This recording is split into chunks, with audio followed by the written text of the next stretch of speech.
ok asalaamaaleykum maa ngi leen di nuyu bu baax a baax di leen jaajëfal ci seen teewaay bi ci sama live bi s'il vous plaît partagez les vidéos s'il vous plaît partagez leen ndax ñu mën a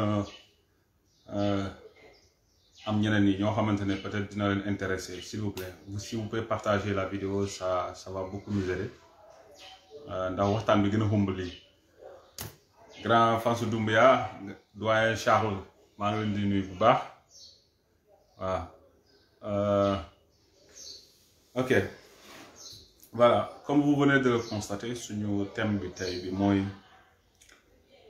soit ndax vaccin Covid-19 mel na bi bu génn Chine moom vaccin la ñuy tudd wala vaccin variante Covid bi bu feeñ mooy bu ñu naan la variante anglaise wala beneen variante la tamit vous savez c'est très difficile de parler aux Sénégalais parce que très souvent gars yi dañuy yaakaar ne nit ñi dañuy jékki-jékki rek wax lu leen neex te sans pour autant ñu gëstu ci te loolu mooy njuumteef la parce que très souvent nit ñi duñu wax ci maadi foro nit ñi dañuy seetlu xool situation bi jàngat ko doog a wax man personnellement je suis beaucoup l'actualité damay suivre actualité bu baax ndax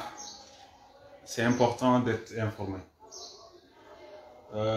am na ñoo xamante ne nag dañuy naan information jarul suivre ndax nga suivre nga bañ a suivre yépp ñoo bokk yem man je ne suis pas de cet avis. Moi, je pense qu'il faut être informé parce que, à mon avis, celui qui détient les informations, c'est celui qui détient le pouvoir. Certes, on ne peut pas tout dire parce que nous savons tout, mais quel que soit ce qu'on sait, on ne peut pas tout dire quand même. Ce que je veux dire, c'est moi. Si vous avez des informations, nous avons Covid-19. En même temps, nous tout dans les ligues, il y a une variante, nous Angleterre la feeñi léegi man la question que je me pose moi vaccin bi si cette variante anglaise est différente du Covid-19 pour la première fois détectée en Chine alors vaccin yi ñu nekk di produire ak ñun fu ñuy jëndee vaccin supposons que ñu jënd vaccin France te France lu mu yor ci comment on le dit xaaral ma xool sama téléphone bi je pense que newul di wadd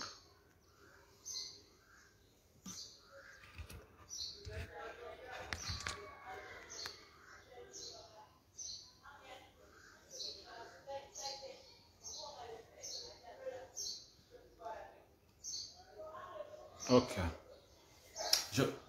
désolé excusez-moi je pense que vous faites qu'il y a une différence entre le Covid-19 détecté en Chine et la variante anglaise bu ñuy tudd te dafa fekk gouvernement bi par exemple commander déjà le vaccin alors que ñoom ils veulent nous faire croire qu'en réalité que le virus a subi quelques mutations léegi ñun vaccin bu ñu commandé maanaam su ma nee ñun mooy état bi ce vaccin là c'est un vaccin contre le virus de Wuhan ou bien c'est un vaccin contre le virus de l'Angleterre c'est-à-dire la variante anglaise c'est juste une question ñun duñu expert ci wàll bi waaye on se pose juste des questions et c'est tout à fait normal à mon avis malheureusement jusque là je n'ai man personnellement dégguma benn communication gouvernement à propos de ça c'est de la même manière que lu ma doon wax ma ne leen le gouvernement a mis la charrue devant le bœuf en se procurant d'abord et à l'insu de tout le monde ñu dem jëli régler vaccin bi ba di wax stratégie de campagne mais en réalité communiqué wuñ ci te point bii ni may soulever léegi ni tamit communiqué wuñ ci te man franchement, je ne suis pas surpris que l'on décaisse des milliards pour vaccin B, tout en sachant qu'en réalité, ce n'est pas tout le monde qui a besoin de ce vaccin. Et là où on vous parle, te mënuñ xam ñaata type vaccin la ñuy jënd ak ban type vaccin la ñuy jënd ban façon. Donc il y a énormément de questions que les gens se posent. Bon, certes am na ñoo xamante ne dañu ne seen yoon nekku ci maanaam lu gouvernement bi def rek baax na. Man je ne fais pas partie de ces derniers parce que xam nga sëñ Cheikh Al Maktoum yàlla na ko yàlla yërëm maa ngi koy déglu de temps en temps mais nee ne dafa mel ni daal citoyenneté moom da ko jël si wàllu diine mais nee ne bu fekkee diine dafa yem rek nga jóg chaque jour julli say rakk toog wérd kese bu añ jotee nga añ bu fekkee dund yëpp ça se résume qu'à ça ñun ak mala yi sorante wu nee na sa diine boobaa de jamono ji nii sax kenn warul pratiquer noonu religion. Donc man je prends la citoyenneté comme exemple dama ne s'il s'agissait de manger, de coucher, dormir, de travailler et de nourrir sa famille point barre man ma yaakaar ne jamono ji nii suñu dund warul résumer wu si loolu noonu. On doit pouvoir aller beaucoup plus loin que ça. Il y va notre responsabilité, il y va notre intérêt, il y va l'intérêt général de notre peuple, et particulièrement de nos enfants. Parce que tey boo xoolee adduna bi yëpp ñu ngi wër ci nit ñi yaa ngi wër ci adduna bi lu ñuy woote jamono ji nii mooy développement durable. Et quand on parle de développement durable, loolu mooy ñu fexe bi mën a utiliser suñu ressources ak ba mu mënta doon ci jamono jii nii bu ñu ne mais ci xel tout en préservant la génération future. Loolu mooy lan mooy àdduna jamono ji dañu toll foo xamante ne du caagee ne rek sama ceeb tooy na rek nga croiser les bras nga ne lu am rek baax na. Non, dañoo war a jóg xeex dañoo war a jàppante ñu wax ñu kaas bu mbir yi doxul ci yoon bu tegulee ci yoon sama gis-gis bi lool. Donc tey tout le monde doit se poser cette question. Est-ce que man je ne dis pas que le vaccin ndax baax na wala baaxul non man je ne suis pas dans ces détails là ndax baax na wala baaxul man dépassé naa yooyu noonu sax. Parce qu'à mon avis, certes, il y a ce qu'on appelle la Big Pharma. Moi, les industries pharmaceutiques. Sañ nañ lu ne nag lu ne lu waay mën a xalaat ci àdduna sañ nañ ko ndax seen business. C'est vrai que ñu bëri xam nañ ñu bëri moom xamuñu loolu noonu mais ñu bëri xam nañ ni les industries pharmaceutiques sont capables de tout ce que vous pouvez imaginer. Ne serait-ce que pour tirer le profit. Jaral na leen lu ne le fait d'inventer un vaccin bu nga xamante ne dañ ko jël ci doomu aadama la ñu jël ci système immunitaire am bi di ko xeexee contre le virus parce que cette fois-ci c'est le cas man li ma xamoon ci vaccin mooy dañuy jël agent pathologique bi moom la ñuy jël loo xamante ne moo koy xeex moom mi. C'est-à-dire c'est le virus qui tue le virus lui-même. ma loolu laa xamoon waaye tey bu ñu demee ba ñuy jël ci doomu aadama loo xamante ne mooy xeex mooy rey virus bi alors et en moins de 4 mois alors la situation je dirais que la situation est grave. C'est très grave mais malheureusement nag tout le monde n'est pas de cet avis. Bon man j'ai choisi l'autre camp. Je préfère vivre dans le doute que de croire en quelque chose sur laquelle je n'ai aucune preuve. Donc, loolu mooy situation bu ñu nekk di dund fu mu toll nii. Je sais que le président a fait exprès de parler de campagne, de stratégie de campagne de vaccination au même moment où nous avons couvre-feu. Parce qu'en termes de communication, c'était pour atténuer cette information. C'est-à-dire, si nous avons Sénégalais directement, campagne de vaccination, lancé campagne de vaccination. La réaction aurait été serait autre chose. Ça aurait été beaucoup plus grave que ça. La population de Guinée. Il a fait exprès. Maintenant, il y a une campagne de vaccination. Il y a un couvre-feu avec état d'urgence. Si vous constatez, en réalité, ce n'est pas pour rien que le gouvernement menace plus ou moins les récalcitrants. Parce qu'en réalité, ils s'attendaient à ce que moi, je sois récalcitrant. Les gens qui sont arrangé autrement. Mais c'est une réaction arrangée. Arrangé. Parce que nous, nous en réalité une réaction beaucoup plus, comment on le dit, beaucoup plus grave que la réaction yi xalé yi nek def jamono ji ni ci goudi couvre-feu.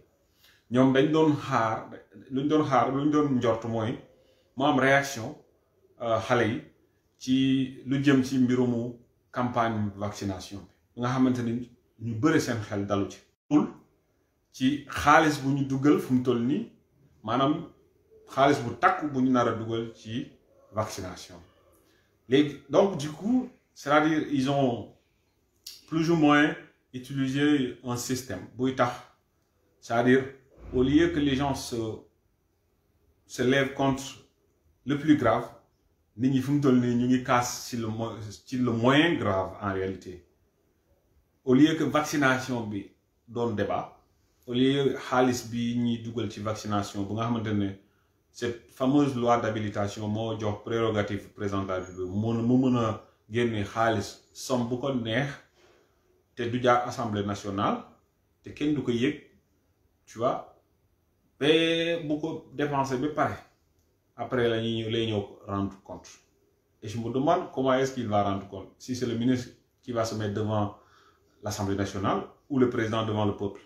Mais sûrement nous muy demee comme d'habitude ministre mooy ñëw joxe avion mu santante cadeau ak ay opposants yooyu noonu mënuñu leneen lu dul kaas rek parce que ils sont très minoritaires parce que notre opposition présentement à l'Assemblée nationale ne représente pas cette masse de l'opposition en dehors de l'Assemblée nationale. Malheureusement, voici les lacunes de la démocratie, de la majorité. Lola, malheureusement, nous démocratie la ñuy waatee. On a mis de côté notre Bible, on a mis de côté notre Coran. Maintenant, tout le monde jure sur la démocratie de la majorité. Malheureusement, cette démocratie de la majorité, cette fameuse démocratie, malheureusement, nous conduit tout le temps à l'erreur. C'est une situation de vivre. Malheureusement, le gouvernement a réussi de détourner l'attention des gens. Tout le monde parle du couvre-feu. Alors qu'en réalité, le combat est ailleurs. Parce que là, xaalis bu ñu dugal ci jëndum vaccin ak choix au vaccin. Parce que comme je viens de le dire tout à l'heure, on parle du Covid-19 de Wuhan, mais on parle d'autres variantes. Les gens se demandent si ces deux virus sont différents, alors donc le vaccin doit être différent. Alors ñun ban vaccin la ñu réglé, ban vaccin la ñu jënd ndax vaccin contre virus bu ñu xam bu jógee Chine la wala vaccin virus bu ñuy naan la variante de la variante anglaise. Voilà les débats à poser. Ak tamit xaalis bu ñuy dugal pour jënd vaccin. C'est destiné à qui? Ndax Sénégalais yépp la ñuy vacciner parce que si on doit vacciner les 15 millions des Sénégalais, mais vous imaginez loolu ça ñaata lay doon loolu kenn mënul imaginer ñaata lay doon ñu ngi naan am na ay bailleurs yu si dugal seen loxo man personnellement suur naa vaccin boo xamante ne Bill Gates moo ma ko jëndal man mbaa mu subventionné ma parce que Bill Gates ku ko xam nga xam ne il fait partie des plus grands théoriciens de la limitation de naissance. Pour que nous sous-développement pays africains, l'une des causes, c'est le taux élevé de la natalité. Donc, gratuitement. Franchement, il faut être naïf pour nga bañ a am ñaar xel ci lu melni lool non. Alors, je sais pas, amna ñoo xamantene seen xel dal na lool xawma naïveté la wala bok man ma jafé convaincre. En tout cas, personnellement, je n'ai pas très confiance. Et nak xawma nak yeen lan ngeen ci xalaat. Man sama gis-gis la wax. Waaw. Geneviève, waaw. Non, tu ne peux pas avoir des informations à propos de ce vaccin. C'est la même technique qu'utiliser mettre belle lecture de la situation. Merci Dou. Donc, le mot que il faut qu'on fasse très attention. Parce que on a donné presque tous les pouvoirs au président de la République. Il a encore beaucoup plus de pouvoir. Ça le pouvoir judiciaire même l'appartient. Quant au pouvoir législatif, ce n'est plus un secret. Mais, c'est fait que déjà le pouvoir exécutif. Mais ce qui est grave, c'est que les moyens financiers, le président de la République, comme vous milliardaire, cette loi d'habilitation, permettre. C'est vrai que c'est une loi, c'est légal, mais le problème c'est que quelqu'un en qui personne n'a, je dirais bien personne ou beaucoup de gens n'ont pas confiance. Moi personnellement, je n'ai pas confiance en notre gouvernement. Parce que face à l'argent, franchement, je ne trouve pas qu'ils font partie des gens les plus honnêtes, encore moins les plus transparents. La gestion de notre État, désormais, n'est pas transparente. Lolo, ce n'est plus nécessaire d'aller voir dans les secrets de Dieu pour voir a xam loolu ñëpp xam nañ ne nguur gi lu muy def maanaam du ci rendre compte ci lu ci ëpp quoi. Donc buñ demee tey ñu yegg ba loi d'habilitation, moi je pense que loolu suite logique la rek parce que yàgg nañ def loolu noonu ñun gis nañ fi plusieurs fois ay moments yoo xam ne dañoo war a def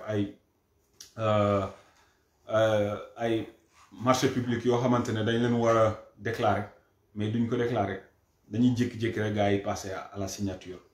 Je pense que loolu moo sax xaw a inspiré seen gars yi ñi daal di commencer di naan fast track parce qu'ils trouvaient la procédure administrative très lente.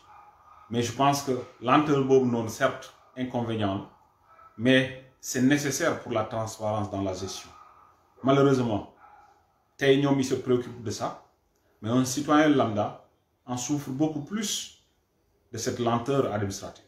Donc, pour moi, ñom prétexte rek lañu nekk di wuti bo xamantene dañuy def lu leen neex ci gestion ou suñu deniers publics. Après finalement suñu waré rendre compte fuñ ko waré def fofu tamit ñom ñoo yor majorité.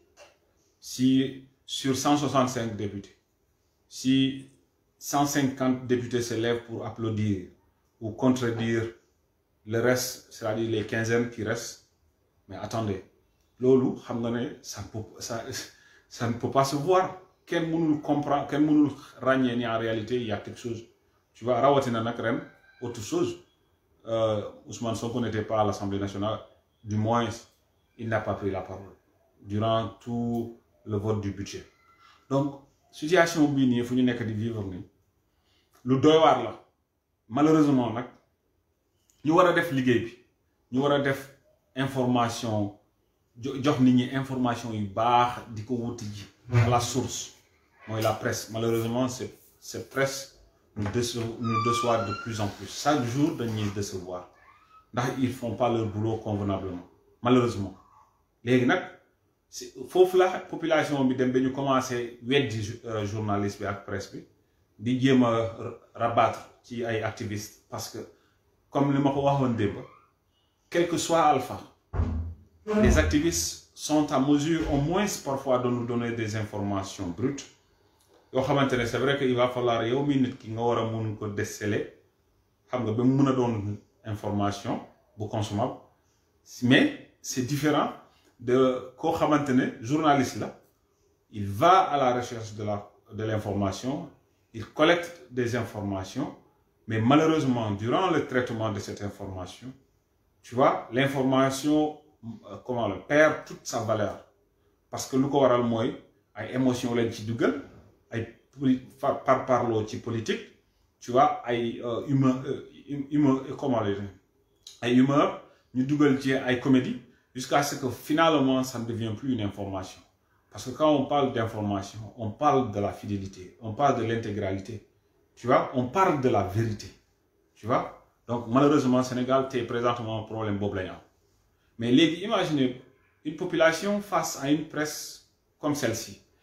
Mais nous le gouvernement, face à la situation actuelle, que ça soit Covid, que ça soit, comment on le dit, le problème économique. Résilience, le gouvernement ne communique plus.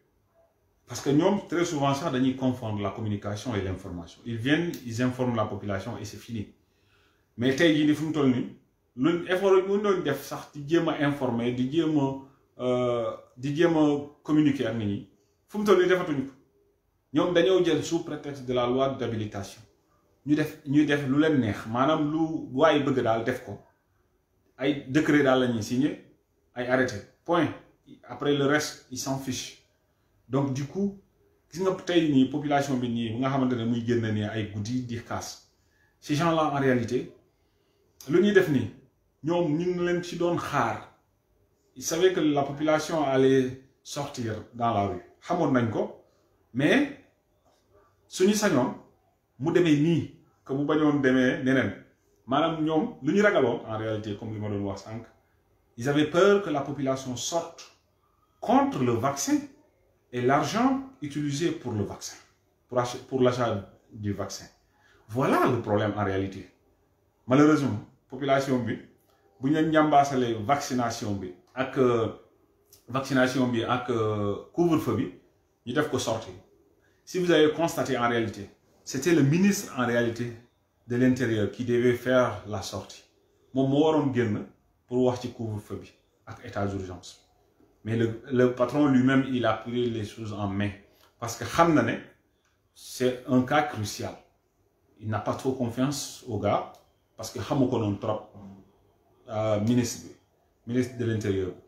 Rassuré au go trop.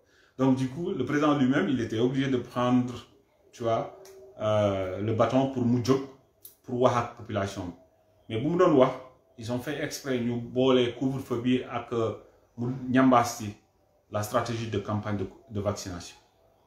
Parce que xam nga lu mu ragaloon mooy dafa ragal population bi jóg di kaas ci lu jëm ci mbirumu vaccination bi moo tax ñoom le fait que population bi di jóg di kaas ci lu jëm ci mbirumu couvre-feu bi moo leen arrangé nit ñi dañu yaakaar ils sont fâchés wala yooyu noonu affaire yooyu noonu lu ñu leen di menacé ils sont en vérité pas fâchés ñoom seen tiitaange moo nekkoon mooy population bi jóg la vaccination bi do am ñu commencer saccager.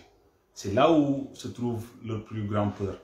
Malheureusement la population très souvent dañ leen di induire à l'erreur te ñun dañu yaakaar ñun ñoo gën a ñor su may dee rek mooy souvent les jeunes là on se dit non léegi nit ñi dañoo yeewu quoi léegi nit ñi dañoo yeewu suñu genre comme si on faisait la comparaison entre ñun ak suñu papa yi suñu yaay yi wala suñu maam yi ni ñun ñoo leen gën a yeewu on est plus informé que ces derniers. Malheureusement ce c'est pas le cas parce que ñooñu seen degré d'analyse seen comment on le dit seen niveau d'information en réalité wuute na ak ñun suñu boss ñun très souvent pour yëngal nit ñi dafa yomb sax mais léeg-léeg parfois da ngay gis ni lu grave ci Sénégal mooy sax lu war a tax nit ñi jóg duñu jóg ci loolu de lu warul tax nit ñi jóg ci loolu moo leen di tax a jóg donc ay affaires yi ay banalité moo leen di tax a jóg ma jox l'exemple dañuy jël ñoo xamante ne mën nañ jël benn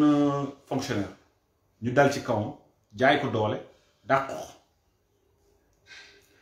vous comprenez ñu def loolu mais au lieu population bi ñu sentir seen bopp comme si ñoom lañ menacé parce que en réalité c'est une menace contre toute la population contre tous les fonctionnaires du Sénégal mais duñ ñu ci wax kenn du si jàpp ci xeex benn par benn noonu lañ leen di jàppee benn par benn di leen dàq ba ñu jeex takk wala boobu ba ñu raxas fa ñëpp ñoo xamante ne c'est des gens qui ont leurs propres idées qui défendent ces idées là léegi nag ñun lu ñuy tax a jóg mooy comme genre couvre-feu yi nii da ngay gis si lañu jékki-jékki rek automatiquement tout le monde sort ñu commencé di casse mais ça nous mène où loolu couvre-feu bii nii guddi nga génn yow au moment où tu sors du boulot nga ñëw sa kër nga war a noppalu xam nga génn ci biti nga ne da nga dem casse léegi le lendemain nga dem liggéey boo jógee liggéey nga delluwaat encore ci tali bi di dem casse mais loolu après kan mooy yëg coono bi noonu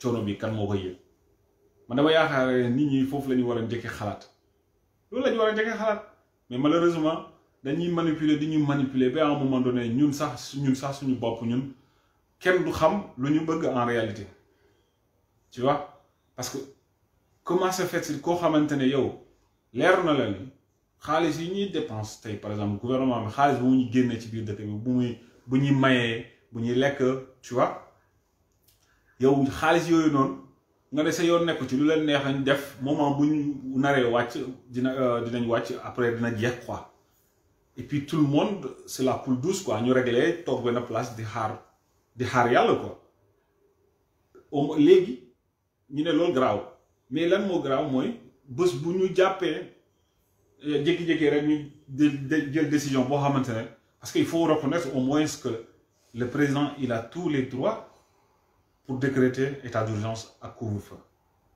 tu vois te loolu en réalité kenn mënu ci dara parce que doole bu mu yor di ko dumaate doole boobu ñun ñoo ko jox ñun sax suñu bopp et il est dans toute la légalité donc li ma bëgg wax mooy nañu xool bu baax quels sont les combats à mener lan mooy combat bi waaw parce que le citoyen a le droit de demander des comptes dans la gestion de nos deniers publics c'est ça te gouvernants yëpp loolu la ñu ragal loolu kese la ñu ragal mais feneen foo leen bëggee jaaree mën nañ ko négocier après mu jàll te du leen sax sonal mais ñun au lieu ñu casse yu mel ni loolu noonu couvre-feu la ñuy casse couvre-feu bi c'est vrai am na ñu muy déranger mais y a pire moi je pense que man état bi tegal ma couvre-feu pendant 1 mois te ñu économiser quelque part je sais pas 500 millions ou 1 milliard de nos maigres ressources moo ma gënal téeméeri yoon que couvre-feu bi garaaw na mais am na fu mu yem quoi mais nañu xoolaat saytu bu baax a baax suñu alal réew mi fu ñu koy dugal parce que sama ñàq la seen ñàq kenn ku ci nekk la si ñun loolu la ñu war a def waaw bon je vais marquer une petite pause le temps ma nuyoonte ak sama gars yi ñoom Du ñoom Mansour ñoom Jaga Jong ñoom grand Lay Mané maa ngi leen nuyu bu baax grand Lamine Baba ça c'est mon neveu voilà nee na président Macky day plané quoi grand maa ngi nuyu sama jarabaat imam Farimata Demba Aïcha Sagna Geneviève Du Touré Modou Edith Sophie Badji Doudou Charles John François Damel maa ngi leen di nuyu bu baax a baax voilà Mansour le thème d'aujourd'hui tu l'as pas lu Mansour thème baa ngi foofu ci kaw mooy vaccination Covid 19